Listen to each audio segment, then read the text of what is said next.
dia a todos. Meu nome é Renato, sou a R2 aqui do serviço.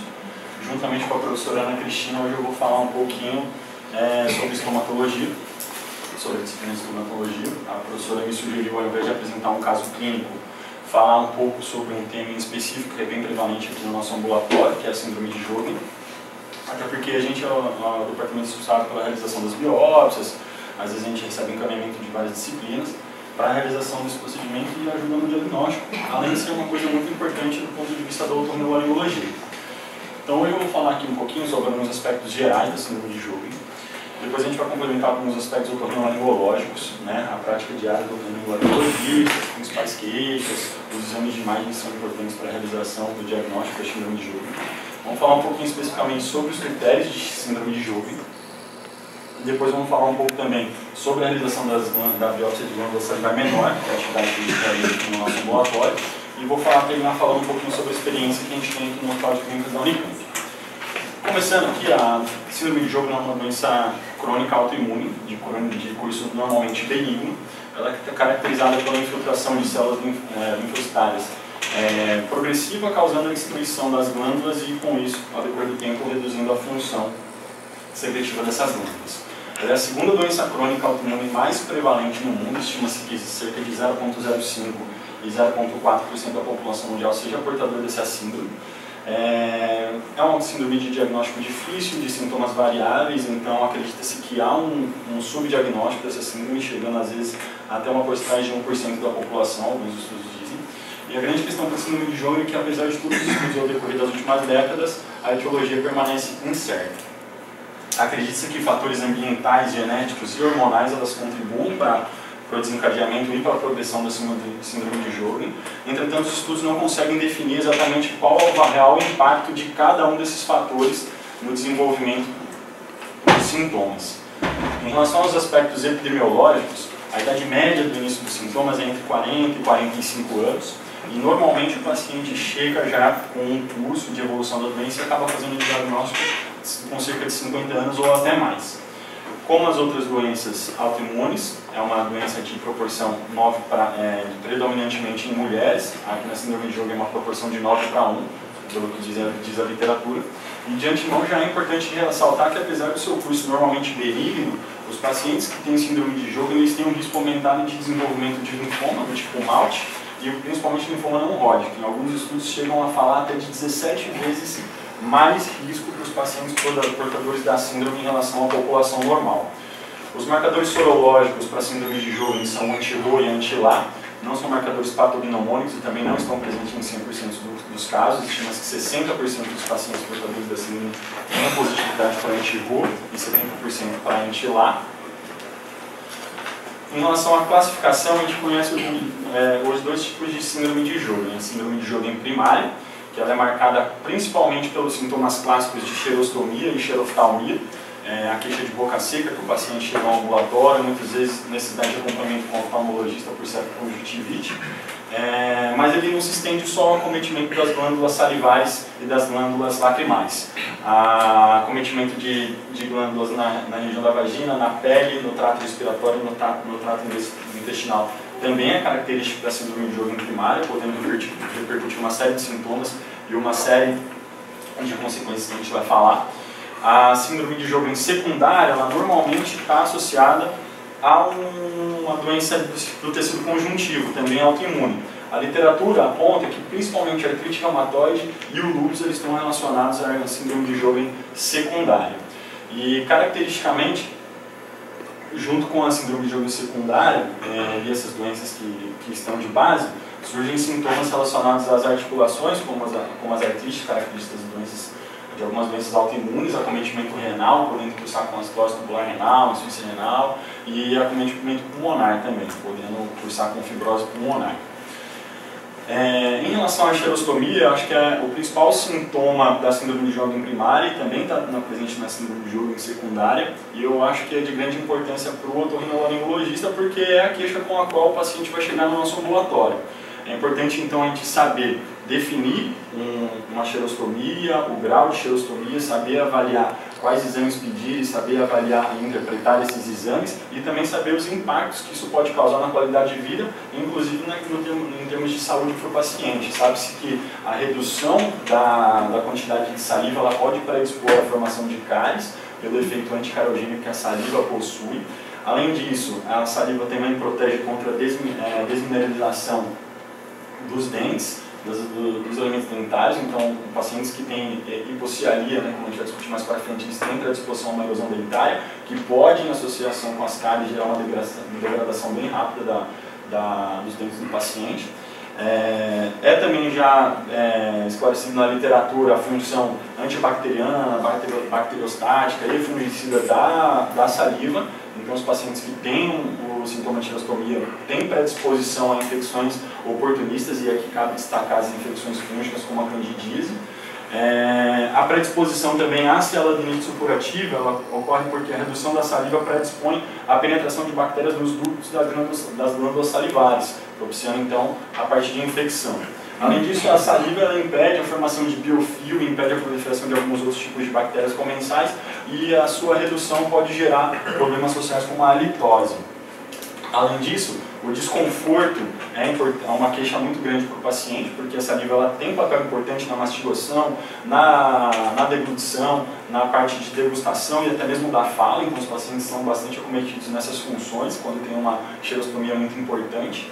Para os pacientes que usam prótese odontológica, isso gera um pouco de consequência também, porque a saliva ela serve como lubrificante para a prótese. Então a xerostomia ela pode cursar com ulceração da superfície de contato com a prótese, instabilidade da prótese, alterações de mucosa como quelite, sensação de ardência também pode ser relatadas pelo paciente, alterações linguais como fissura, perda de papila, com isso ajudando a piorar a questão da degustação, eritema e até de diarreia.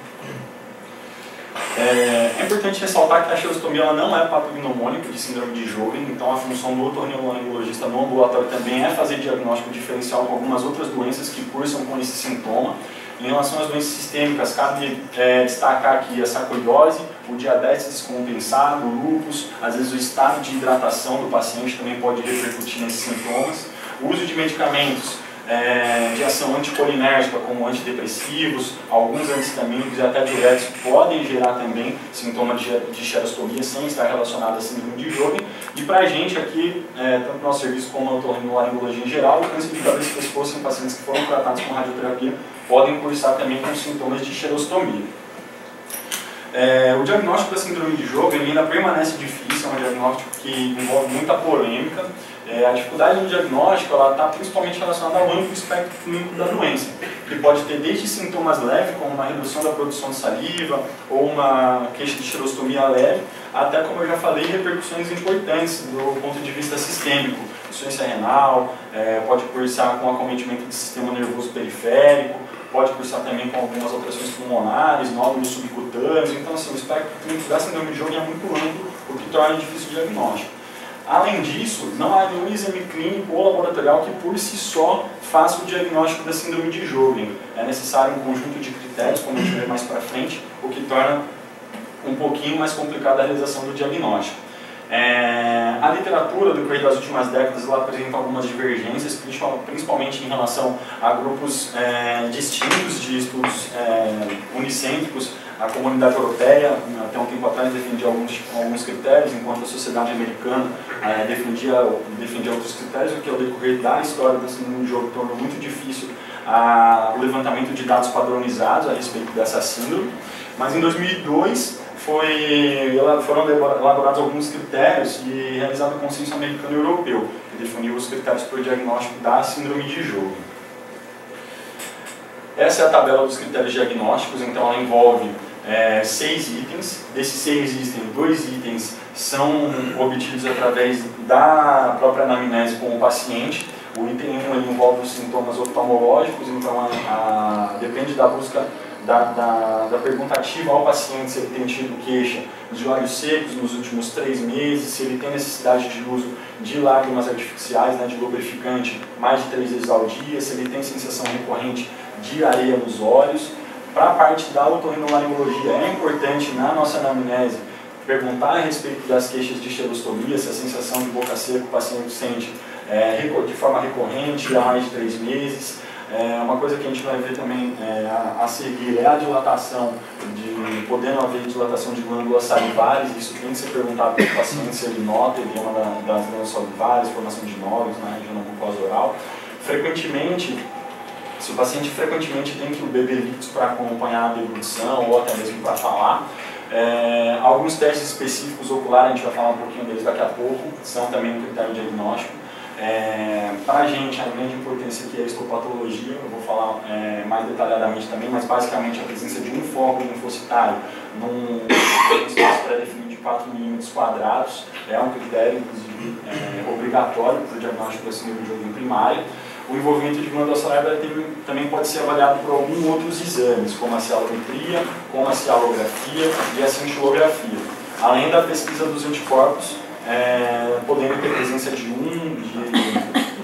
ou de ambos os anticorpos. Em relação à síndrome de Sjögren primária, para os critérios, é necessária a presença de 4 dos 6 critérios que eu acabei de falar, sendo que para a síndrome de Sjögren primária, obrigatoriamente tem que estar presente o critério histopatológico ou o critério sorológico. A síndrome de Sjögren secundária, é necessária a presença de 3 critérios, então um dos 2 critérios clínicos, ou sintomas oftálmicos ou sintomas de mucosa oral, mais qualquer um dos outros critérios que eu falei anteriormente. Então, complementando um pouco a parte do diagnóstico, a cialometria é uma maneira quantitativa de medir o fluxo salivar. É importante ressaltar que existe uma diferença entre a xerostomia, que é a queixa subjetiva do paciente em relação à boca seca, e a hipocialia, que é a redução da produção salivar, a redução do fluxo salivar. E o método, existem uma série de métodos diferentes. Uma que eu percebi que é bastante utilizada na literatura pela sua facilidade é a introdução de 2 chumaços de algodão, que são previamente pesados na região do assoalho da boca. Anteriormente à colocação dos algodões, a gente pede para o paciente deglutir toda a saliva, e aí a gente deixa os algodões por 2 minutos e depois pesa os algodões ao final do teste. A diferença vai dar uma diferença em gramas, que é convertida para ml, e como o teste dura 2 minutos, a gente consegue fazer uma taxa de ml minuto. Resultados com menos que 0,1 ml por minuto são considerados alterados. A cialografia, o estudo radiológico das glândulas salivares, ela é realizada através da injeção de contraste no ducto de glândulas parótidas ou submandibulares, e a realização de raio-x após a injeção do meio de contraste. Os principais achados na síndrome de Sjögren para a cialografia são os ductos salivares retorcidos e dilatados, e existe também uma distribuição heterogênea ali do meio de contraste no tecido.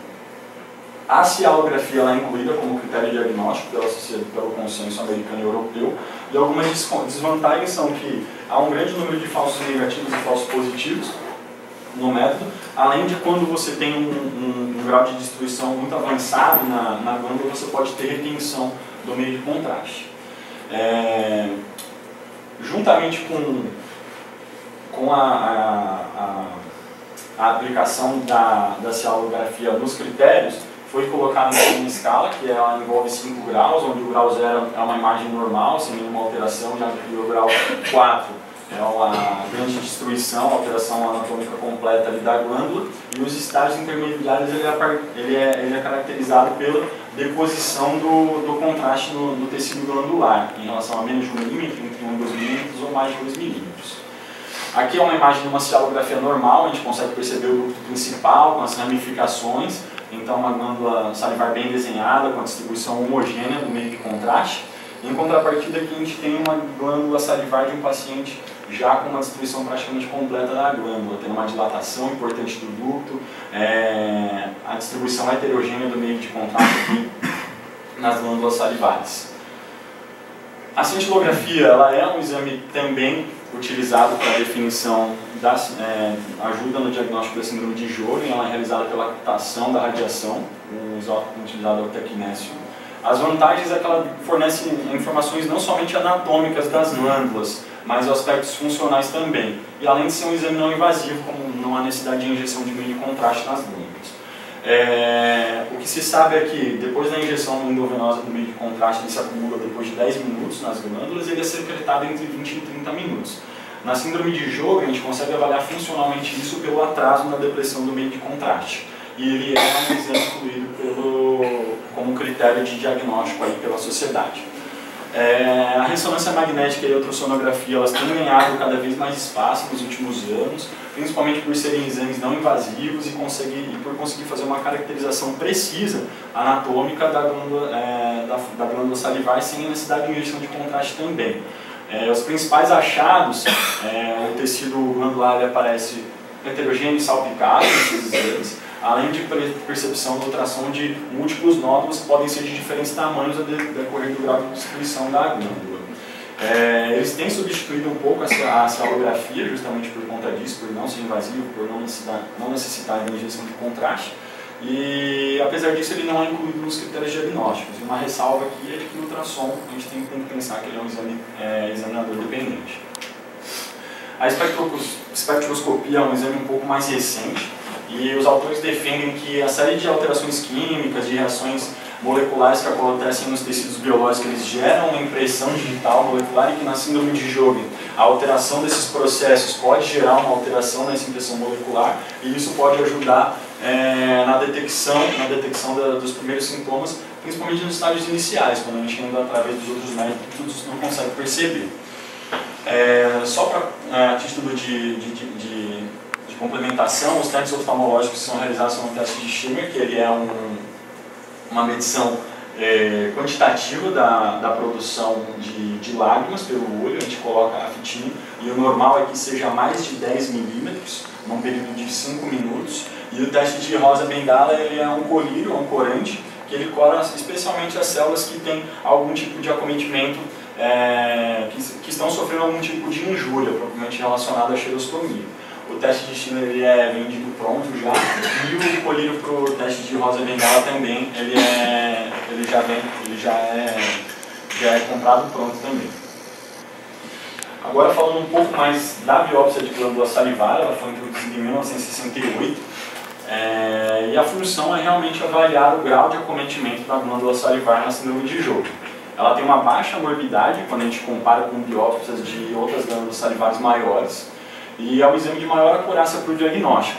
Entretanto, a gente sabe que ela sozinha não é o suficiente para o diagnóstico, então ela não é um critério selecionador para ter, e inclusive em muitos casos de síndrome de Sjögren também, de síndrome de Sjögren secundária não tem a biópsia positiva. Os mesmos autores propuseram na época da introdução das biópsias de glândulas salivares uma graduação, onde o grau 0 não apresenta nenhum infiltrado linfocitário, o grau 1 é um infiltrado leve, o grau 2 um infiltrado moderado, mas ainda sem ser característica de um foco, e o grau 3 e 4 que são os critérios aí para síndrome de Sjögren, onde você pode ter um ou mais focos linfocitários presentes na biópsia. Em relação à técnica cirúrgica, eu peguei um artigo que foi publicado até recentemente na Laryngoscope, por ser a técnica cirúrgica que mais se parece com a que a gente realiza aqui no nosso serviço. Então, a gente basicamente tem que fazer a eversão do lábio para a exposição da região onde a gente vai fazer a incisão. A gente procede com infiltração submucosa. Aqui no serviço a gente usa a citocaína 3%. A infiltração ela tem basicamente 3 funções: a hidrodissecção, para que a gente na incisão possa expor melhor as glândulas salivares, o efeito anestésico, além do efeito de vasoconstrição para a redução para a própria parte de hemostasia. A gente realiza uma incisão de cerca de 1 a 1,5 cm paralelamente à linha do vermelhão, na região do lábio inferior, e a gente faz a dissecção romba com tesoura de íris no sentido perpendicular à incisão. A gente vai ver mais para frente que isso é para preservar, para não ter risco de lesão dos feixes nervosos do nervo mentoniano. Depois da dissecção a gente consegue identificar as glândulas salivares e os feixes nervosos, e a gente faz então a retirada de glândulas. É preconizado 4 a 6 glândulas, isso aí é bem descrito na literatura já, e todos os trabalhos eles fazem a ressecção de glândulas de entre 4 e 6 glândulas. A sutura normalmente a gente faz com cachibu, e é um exame bem simples, feito ambulatorialmente com anestesia local.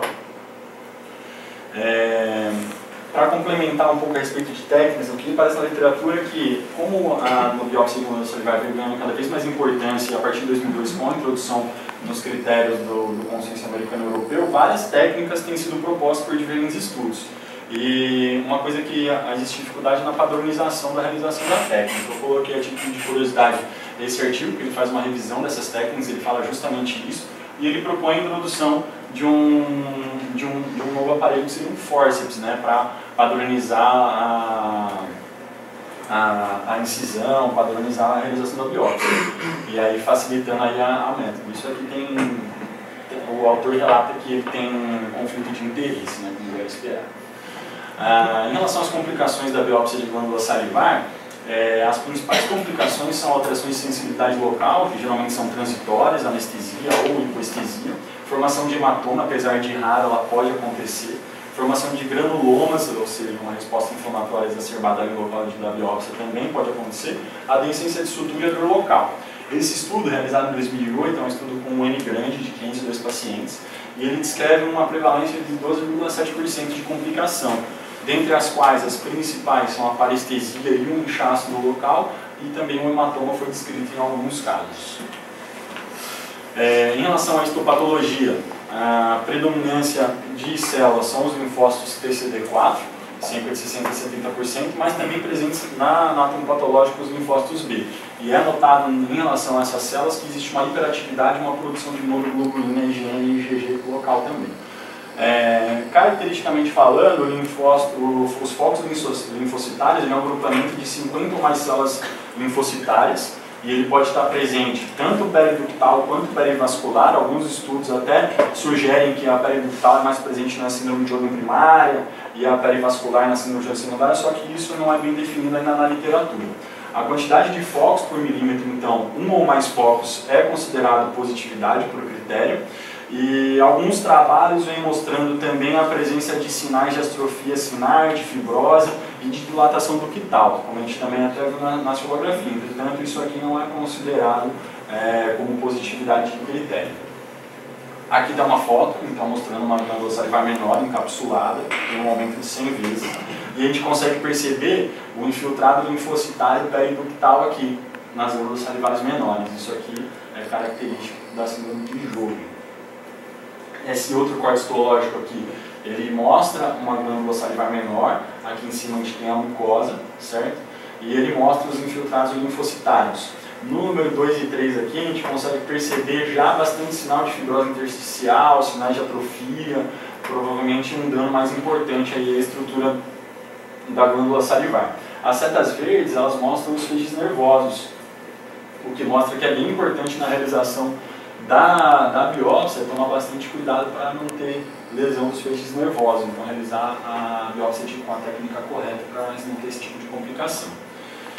Continuando ainda com aquele artigo da Lene Moscou, ele, além de fazer a avaliação do método, passo a passo do método, ele fez também um estudo populacional no serviço com 58 pacientes, e ele caracterizou alguns critérios aí epidemiológicos e de resultados de biópsia. Então, predominantemente sexo feminino. Aqui foi feito no John Hopkins lá nos Estados Unidos, então 88% dos pacientes eram caucasianos. Isso aí pode ter variação de acordo com o local que é feito o estudo. Os sintomas de xerostomia e xeroftalmia eram presentes em praticamente todos os casos. A presença de anticorpos foi presente em 26% dos casos, e esse foi um questionário que eles aplicaram, pré e pós-realização da biópsia. Foi um estudo prospectivo. A gente tem aqui como resultado, nesse índice 58, a presença de focos maior ou igual a 1 em 14% das biópsias que foram realizadas, uma presença de infiltrado, mas que não chega a caracterizar um foco em 7% dos casos, e a grande maioria dos pacientes, o resultado da biópsia veio com uma célula ademite não específica. Em 5 pacientes o resultado foi normal. Aqui no nosso serviço, eu acabei levantando os dados a respeito de algumas das biópsias que a gente fez. Eu peguei os dados de julho de 2014 até março de 2018. No total a gente realizou 56 procedimentos. Desses 56 a gente teve que excluir 3 pacientes, porque em um deles o laudo falava que não tinha nenhum material no frasco que foi enviado. Um outro paciente foi impossível encontrar os dados, estava escrito no caderno, mas o HC não correspondia, eu não conseguia achar os dados desse paciente no nosso sistema. E o resultado, um deles, o resultado foi a última biópsia que a gente fez e ainda está em andamento. Predominantemente mulheres também aqui, correspondendo com a literatura, não com a proporção que a gente encontra nos estudos, mas também é um N que não é muito grande, então a gente tem outros viés em relação a isso. A distribuição dos nossos pacientes por idade foi realmente entre a quarta e a sexta década de vida, principalmente na quinta década de vida. E eu acho que o mais interessante aqui foi o resultado, que a gente teve presença de, em 17% dos casos, mais de um foco, em 5% dos casos um foco, então esses dois resultados em conjunto são os critérios positivos para a síndrome de Sjögren. Em 7% dos pacientes houve um infiltrado linfocitário, mas não o suficiente para caracterizar como um foco. A grande maioria também dos pacientes que corresponde com a literatura é uma célula adenígena específica, na grande resultado da maioria das biópsias, e o resultado normal vem em 10 pacientes. Acho que é importante ressaltar também que no grupo das células específicas, 4 biópsias falavam sobre atrofia cinar, fibrose, que pode ser um paciente com síndrome de Sjögren, mas que não entraram nos critérios diagnósticos. Ainda há bastante para fazer nesse sentido aqui no serviço, tem alguns dados que a gente precisa levantar, principalmente o uso de medicações na realização da biópsia. É sabido na literatura que o uso de corticoides e o uso de imunosupressores pode confundir o patologista e pode alterar o resultado da biópsia, e isso é uma informação que a gente ainda não tem. As comorbidades associadas, é importante saber também a diferença entre o síndrome de Sjögren primário e secundário, e os resultados sorológicos também têm que ser colocados para poder fazer o cruzamento dos dados, além do perfil de sintomas do paciente. Quando a professora Ana sugeriu a realização de falar um pouquinho sobre o Sjögren, eu fui atrás, eu olhei os resultados das biópsias, mas realmente aqui para olhar prontuário por prontuário, para usar para conseguir definir tudo isso aqui, é um trabalho que a gente vai fazer e eu provavelmente vou ter que ver nos próximos meses. E é isso.